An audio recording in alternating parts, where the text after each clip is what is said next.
Anyhow, good morning. Happy Wednesday, PSW staff, clients, friends. Join us for Wednesday. I mean, halfway through the week. Your results are in for What Lies Beneath. Really, really great. You guys came up with and got me a very eerie score. This is scary. I mean, her expression it says it all. But without that music, it would just be confusing. But because the music's in there, the audience, we see, yeah, this is a real, scary movie. I hope you enjoyed Tchaikovsky yesterday, one of my favorite composers. And, was a prodigy composer at a young age, but didn't really get into, real lessons until his 20s.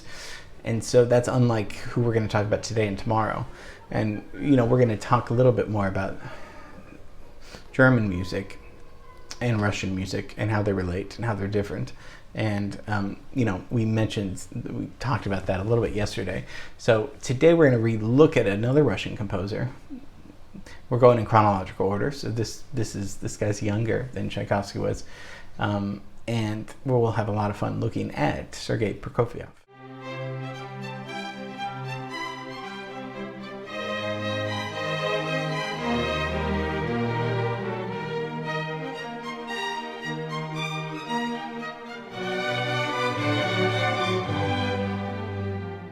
So this guy completed 7 operas, 7 symphonies, 8 ballets, 5 piano concertos, 2 violin concertos, a cello concerto, a symphony concerto for cello and orchestra, and 9 completed piano sonatas, all within 61 years.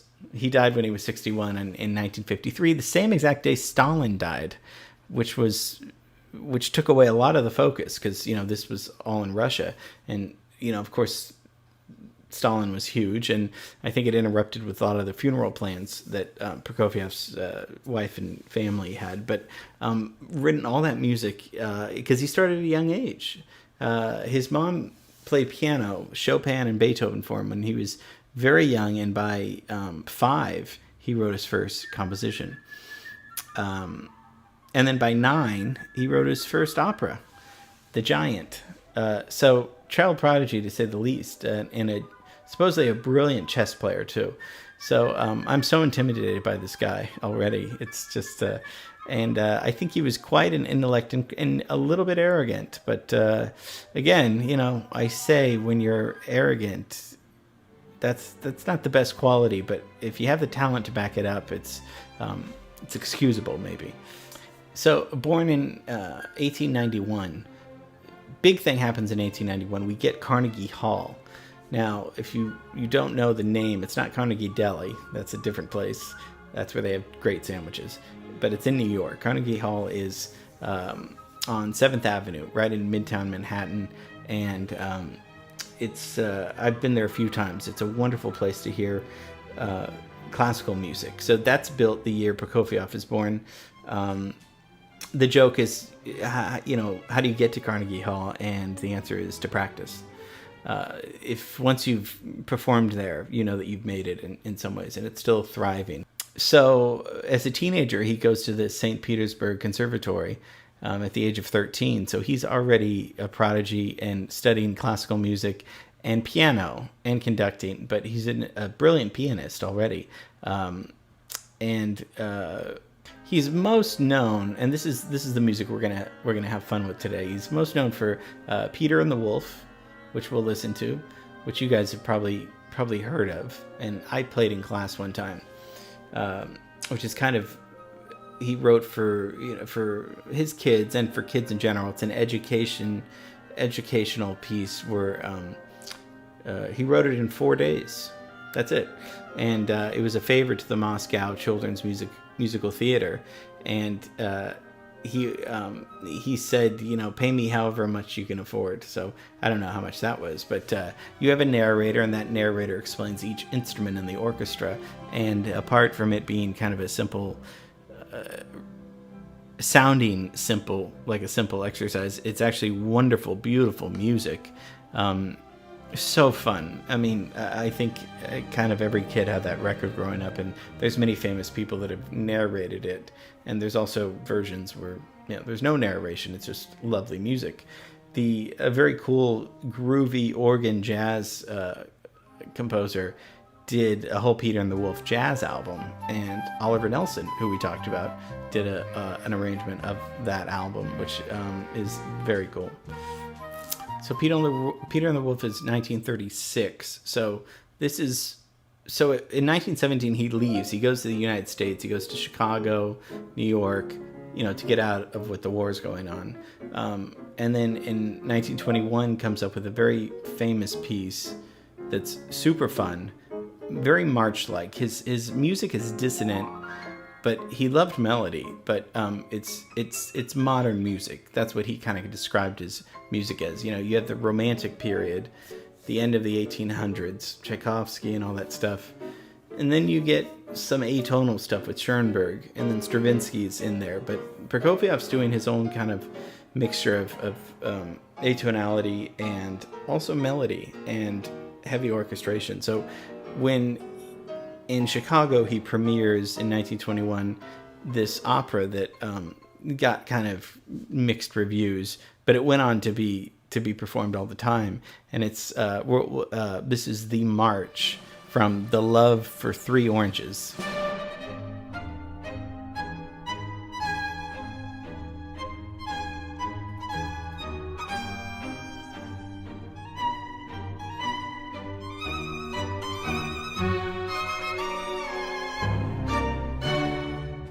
A lot of people didn't like this. They were confused. It was slightly surreal. Again, this is in the 20s. Surrealism was happening with Eric Satie and all those other people that you guys know about, of course. But Ben Hecht, who wrote, was one of the most famous screenwriters in Hollywood, and super great guy. He said there's nothing difficult about this music unless you are unfortunate enough to be a music critic. So I thought that was kind of funny. It works out well if you're just a listener, but if you're a music critic, you're going to have some problems with it. And I don't know what those problems are going to be like, but they're your problems. So that was fun. That was funny. I mean, it's such a fun, humorous piece. So again, with composers, we've talked about humor in pieces. Rossini, Stravinsky, they make you laugh, even though there's no lyrics. Prokofiev had a lot of humor in his pieces, and theatrical march-like stuff, which because of that, Eisenstein, the great film director who we'll talk about, asked him to do a film score, because this is in the 30s. As we know, films are alive and well there, and he asked him to do Alexander Nevsky, and this is some of Prokofiev's most brilliant and dramatic music, and he later adapted it into a score for a larger cantata, but it's performed a lot. And then if we go back to, he goes back to Europe because, that's his home. And so after writing Peter and the Wolf in 1936, he goes on to the one of his most famous pieces, a ballet. Even though he liked operas more, he considered himself, that was what he wanted to do, was opera. Instead, he did the very famous ballet to Romeo and Juliet. Romeo and Juliet has one of the greatest pieces ever written, not even of the 20th century, but the piece Dance of the Nights is terrifyingly beautiful.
it's just so badass, like how it makes you want to dance. It's so theatrical. It's so, I mean, it's just, it's like you could do a masquerade. You could just do, it's such great dramatic party music. It reminds me of just like like an Eyes Wide Shut party or something, like, it's just got such great energy to it. The orchestrations are gorgeous, and it's fun seeing, I like to show the live orchestra sometimes playing it, because you see the trombones and the horns are just, they're vicious with those long brassy notes. So Dance of the Nights, the whole ballet is wonderful, beautiful music. I saw it once, and there was some controversy because he changed the ending. He changed Shakespeare's ending where it was a happy ending. But so those three pieces are probably his best: the Love for Three Oranges,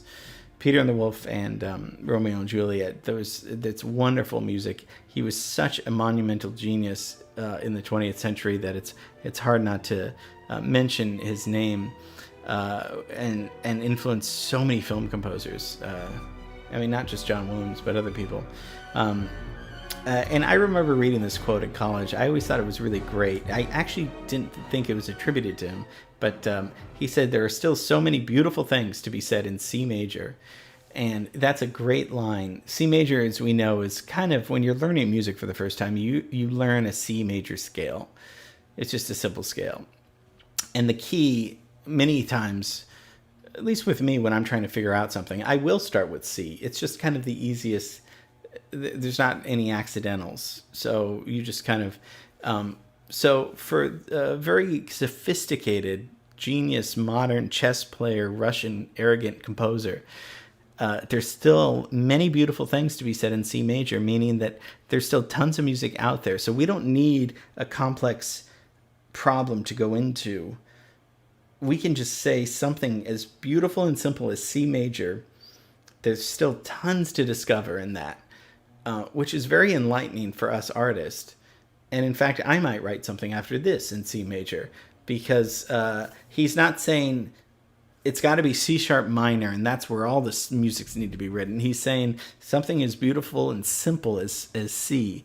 And then once you tackle the simplicity, then you can get into making it dissonant, making it interesting, making it, evolve into different territories. So what do you think? I mean, Prokofiev, so born the same year that Tchaikovsky comes to our country and conducts, at Carnegie Hall, 1891. And very odd about that him dying the same day as Stalin in 1953. And so Prokofiev sounds different. He's not as romantic at all as Tchaikovsky, right? Although it's not dissonant music, there is some romance, but there's more humor and playfulness, which we've talked about, and we'll talk about with tomorrow's composer too. These composers are more playful, and the fact that Peter and the Wolf was written in 4 days is just so crazy. But they're more playful and more dramatic than Tchaikovsky, at least Prokofiev.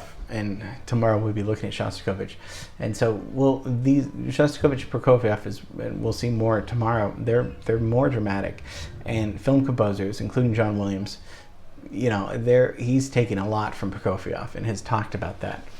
Maybe some from Tchaikovsky, but I don't know. Tchaikovsky, I don't hear a lot of film music with Tchaikovsky because it's more emotion.